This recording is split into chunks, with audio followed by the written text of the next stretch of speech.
et a suivi avec attention tous les discours, exposés, panels ainsi que les souhaits et propositions émis par différents participants qui ont pris part aux activités de la Semaine de la Diaspora, 7e édition, sous le thème Diaspora burundaise ensemble, avec les leaders de notre pays, unissons-nous pour le développement de notre patrie.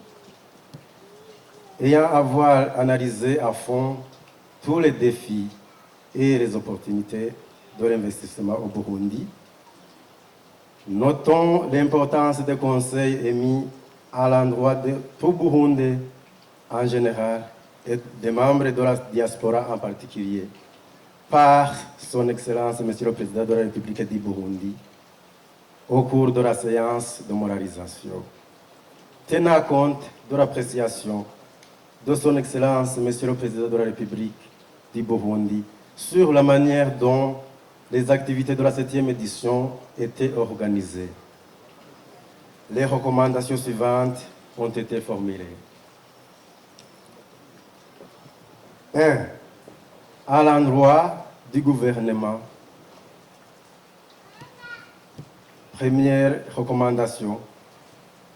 Instaurer la politique de digitalisation dans tous les services publics pour faciliter leur accès et contrôle, mais aussi éradiquer toute manœuvre dilatoire de fraude. 2. Inculquer le professionnalisme dans la pratique des services rendus par les agents publics avec le respect du timing, tout en évitant les pauses prolongées pendant les heures de service. 3. Assainir l'image du pays à partir de l'aéroport international Melchior Ndadaye et ses alentours et libéraliser la commercialisation des produits qui permettraient de faire entrer les devises au pays. 4. Créer des services express payants en vue d'éviter le favoritisme pour les demandeurs de services rapides. Exemple, le cas de demande de passeport. 5. Établir la cartographie de la diaspora burundaise pour savoir l'effectif à partir des statistiques condensées par la représentation de la diaspora. 6. Créer un bureau spécialisé pour la gestion des litiges des membres de la diaspora, surtout dans le domaine foncier. 7. Mettre en place les politiques et programmes appropriés pour encourager le retour temporaire des membres de la diaspora au Burundi afin de faciliter le transfert de compétences et d'expertise. 8. Revisiter et valider la politique nationale de la diaspora au niveau stratégique. 9. Créer la base de données de la diaspora burundaise, entre autres, les profils, les projets réalisés ou en cours de réalisation, etc. 10.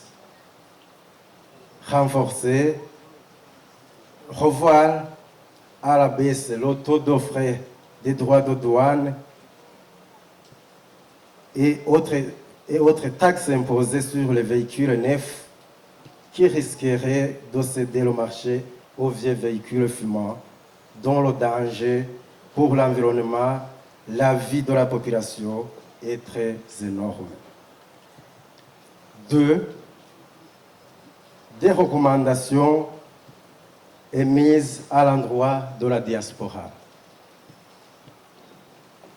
Première recommandation, faciliter au ministère des Affaires étrangères et de la coopération au développement à l'établissement de la cartographie de la diaspora burundaise pour savoir l'effectif à partir des statistiques condensées par la représentation de la diaspora.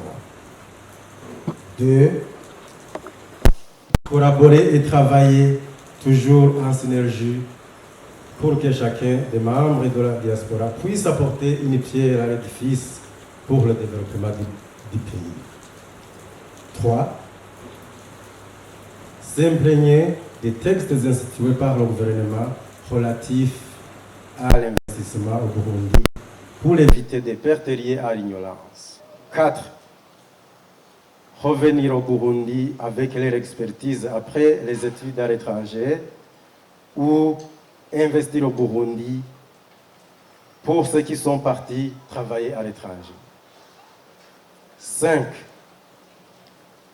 À tout un chacun d'amener au moins des investisseurs étrangers pour investir au Burundi dans les secteurs porteurs de croissance identifiés dans le plan national de développement du Burundi 2018-2027 et dans la vision 2020-2040 Burundi pays émergent et 2060 Burundi pays développé qui est en cours de finalisation en vue de la création de l'emploi et la réduction du chômage des jeunes.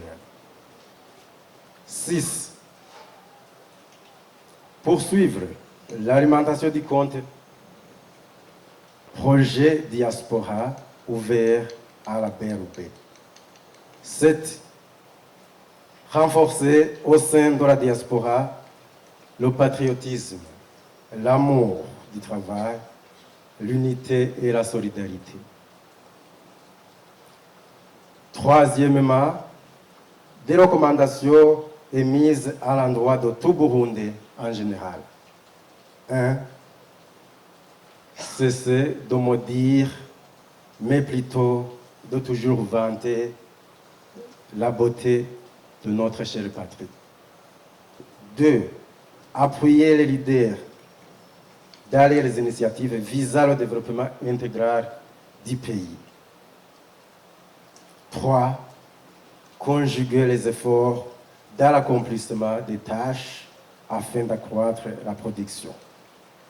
4. Et enfin, mettre fin à l'hypocrisie qui empêche de faire